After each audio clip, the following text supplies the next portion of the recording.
Yo'lni bo'yidan joy so'rab yurgan biznesmen akalarimiz uchun maxsus zo'r joy topib qo'ydi. 40 metrli yo'lni bo'yi Chaman svetofor, to'g'rimizda Megastroyka qurilish mollari. Shuni to'g'risida ushbu 2 etaj plus mansard podvallari bilan общий 4 etaj. Olgan odam maza qiladi. 1200 kvadrat общий. Har bir etaji 300 kvadratdan. Oldi tomonda ikkita alohida magazin uchun joylari bor.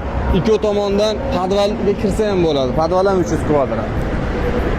Do'stlar, ko'rib turibsizlar, bu yerda mana 8 ga 4 kengina zal ekan. Xolasalar ham ofis qilib olasizlar, xolasalar ham magazin qilib yo'lni bo'yiga qaragan tomon foydalansalar ham bo'ladi. Har bir xona ataplenalari bor ekan. Pollari ham listvak pollarda bo'lgan. Debdimi? Do'stlar, ko'rib turibsizlar, bu darvozaxonasi bemalol shu yerdan kirsa bo'ladi. Oldinlarni qora aynalarda qo'yib foydalansalar ham bo'ladi. Bu yerda oldin bog'cha uchun maxsus moslangan ekan. Bu yerda mana ko'rib turibsizlar, kengina bu ham zal. Har bir xonada atapleniya bor ekan, sanuzellari bolalar uchun joy qilib qo'yilgan ekan, ko'rib turibsizlar. Kichkina unitazchalar, kattalarga dushovoy, ariston, xullas hammasi bor. Va bu tomonimizda yana bitta xona mavjud ekan. Xonalarni kichkina qilinmagan, katta zal qilib qo'yilgan ekan. Va bu tomonimiz orqa tomondan chiqish xoti. Ko'rib turibsizlar. Va bu tomonda mana kiriladi podvalga.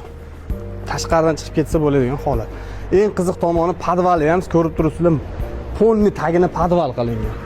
O'rtadagi darvozaxonaning o'rnini taglari ham podval piltalar bosib qo'yilgan. Ko'rib turibsizlar, bu darvozaxona dekor plaslarda qilib qo'yilgan ekan. Xo'p, u tomondan kirganimizda o'ng qo'l tomonda kattagina zali bor ekan. Olib kirib ko'rsating-da. Detskiy divanchalar qilib qo'yilgan ekan bog'cha uchun. Pollari ham mana ko'rinib turibdi. Har bir xonada ataplenalar, orqa tomonga chiqib ketadigan eshiklari. Ko'rib turibsizlar. Bu tomondan podval ham bor, kirsa bo'ladi mana. Eng qiziq tomoni bu tomonda bolalar o'ynash uchun alohida naves qilib qo'yilgan ekan. Navesni ko'rsating-da. Xolasalaring boshqa biznes qilsalardan yuradigan joy, xullas tayyor. O'quv markazi, xullas klinika, hamma narsa uchun xolasalaring mehmonxona qilsalardan idealniy variant. Bu tomonimizda mana bemalol xolasalaring bolalar, bog'cha opalar ham ko'p bizni kuzatib boradi. Tayyor. Shunday rasxod qilmaysizlar. Bunday qilamansalar 250 ming dollardan oshiq pul ketib qoladi. Xo'p, bu tomonimiz mana ko'rib turibsizlar, oshxona uchun joy qilib qo'yilgan ekan. Keyingina bu ham dekor plaslarda bo'lgan tepalari. Endi ikkinchi etajni bir qator ko'ramiz, yuringlar. Do'stlar, ko'rib turibsizlar, ikkinchi etaj mana. Keyingina qilib zal qilib qo'yilgan ekan. Bitta konteynerni polidan qoqasizlar. Pulni akfada to'sasizlar. Keyingina zal. Bu ham 300 kvadratga yaqin, 250 kvadrat joy bo'lib qoladi sizlar uchun. Xo'p, kirganimizda koridor to'liq ko'rib turibsiz. Kattagina bir qator aylantirib ko'rsating koridorni. Mana ko'r. Pulni remontlardan chiqqan. Va bu tomonimizda kattagina zal qilib qo'yilgan ekan.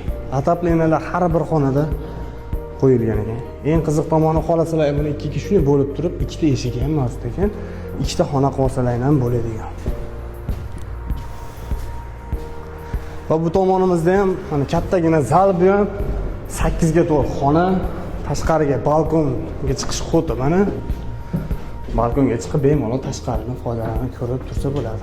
Do'stlar, mana ikkinchi etajdagi sanuzeli tushlari bor, unitazlar qo'yib, qo'l yuvadigan rakvinalar, aristonlar, xullas idealniy holat. Bu tomonimizda ham mana kengina zal. 5 ga 6 ga 4 zal. 5 ga 4 qilgan ekan bu ham. Va bu tomonimizda ham yana bitta zal, bu ham balkonga chiqib ketadigan xot. Xullas olgan odam maza qilib foydalanadigan tayyor, xullas. Boshqa rasxod qilmaydi. Keladi, gilomini soladi, ishini yurgizadi, xohlasak o'lib yashaveradi. Bu tomonimizdan ikkinchi etajga, uchinchi etaj mansardga chiqib ketish xoti.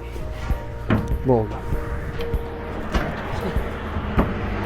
Mana 3-etaj, ya'ni tom qismi, mansard qismiga chiqdik. Ko'rib turibsizlar, kengina zal 300 kvadrat. Xolasalar endi sizlarga bitta ish qolgan, xona qilib bo'lib, o'zlaringga moslab proyektlarni qilsalar bo'lib, patologiyalar qoqilgan, ataplenalar qo'yilgan, akfa eshironlar pollarga chiqib qo'yilgan. Endi gipsokartonni o'zlaringga moslab to'sib olsalar ham bo'ladigan holat. Bu 3-etajdagi mansard holatimiz. Do'stlar, ko'rib turibsizlar, qo'ldan kelgancha obzorini qildik. Bu joyda qilguncha ancha rasxod ketgan. Xo'p, общий 250 mingdan oshiq ko'p rasxod ketgan. Hozirgi kunda qilaman, undan ham ko'p rasxod ketadi. Birinchi etaj podval, xo'p, общий 1200 kvadrat. Har bir etaji 300 kvadratdan. Xo'p, ushbu joyda narxini egalari 290 ming so'rayapti. 100 ming puli boriga variantga ham beraveradi. Kimga kerak bo'lsa telefon qilaverasizlar egalariga, kelishtirib berishadi. Yo'lda bo'yidan joy so'rab yurgan aka-opalarimizni jo'natib beramiz.